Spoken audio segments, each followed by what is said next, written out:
ಅಜಿತ್ ಪವಾರ್ ಅವರು ಕನ್ನಡದಲ್ಲಿ ಸರ್ ಅಜಿತ್ ಪವಾರ್ ಅವರು ಮಹಾರಾಷ್ಟ್ರ ರಾಜ್ಯದ ಉಪಮುಖ್ಯಮಂತ್ರಿಗಳು. ಅವರು ವಿಮಾನ ದುರಂತಕ್ಕೆ ಈಡಾಗಿ ಸಾವನ್ನಪ್ಪಿದ್ದಾರೆ. ಇದು ಬಹಳ ನೋವಿನ ಸಂಗತಿ ಅಂತಕ್ಕಂಥ ಮಾತುಗಳನ್ನು ಹೇಳಲಿಕ್ಕೆ ಬಯಸ್ತಾ.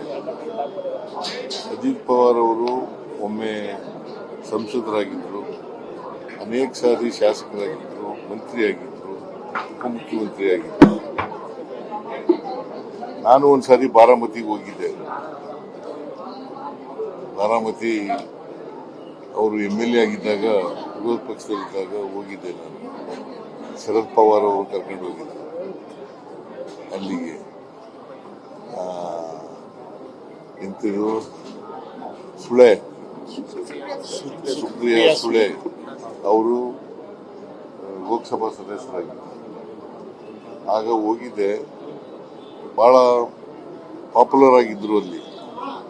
ಸುಮಾರು ಅನೇಕ ಸಾರಿ ಬಾರಾಮತಿ ಕಾನ್ಸ್ಟಿಟ್ಯೂನ್ಸಿಯಿಂದ ಗೆದ್ದಿದ್ರು. ಅಲ್ಲಿ ಬಹಳ ಪಾಪ್ಯುಲರ್ ಆಗಿದ್ದರು. ಅವರು ಸತ್ತಿರ್ತಕ್ಕಂಥದ್ದು ಬಹಳ ಈ ರಾಷ್ಟ್ರಕ್ಕೆ ನಷ್ಟ ಆಗಿದೆ ಅಂತೇಳಿ ನಾನು ಭಾವಿಸ್ತಿದ್ದೇನೆ. ಇತ್ತೀಚೆಗೆ ಶರದ್ ಪವಾರ್ ಜೊತೆ ಇದ್ದಂಥವ್ರು NCP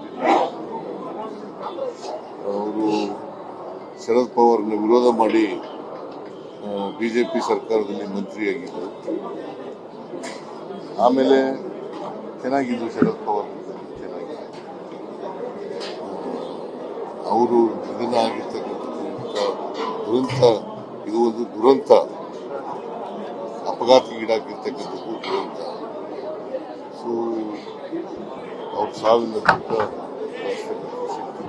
ಹೇಳಿ ಅವರ ಕುಟುಂಬ ವರ್ಗದವರಿಗೆ ಪ್ರಾರ್ಥನೆ ಮಾಡ್ತೇನೆ.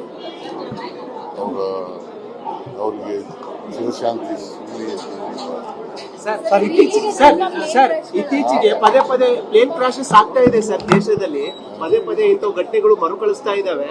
ಇದೊಂದು ತನಿಖೆ ಆಗ್ಬೇಕಾ ಸರ್? ದೇಶಾದ್ಯಂತ ಸಾಲು ಸಮಸ್ಯೆಗಳು ಆಗ್ತಾ ಇದೆ. ಟೆಕ್ನಿಕಲಿ ಈಗ ಅವ್ರಿಗೆ ಸಂತಾಪ ಹೇಳೋದಷ್ಟೇ. Okay, thank you.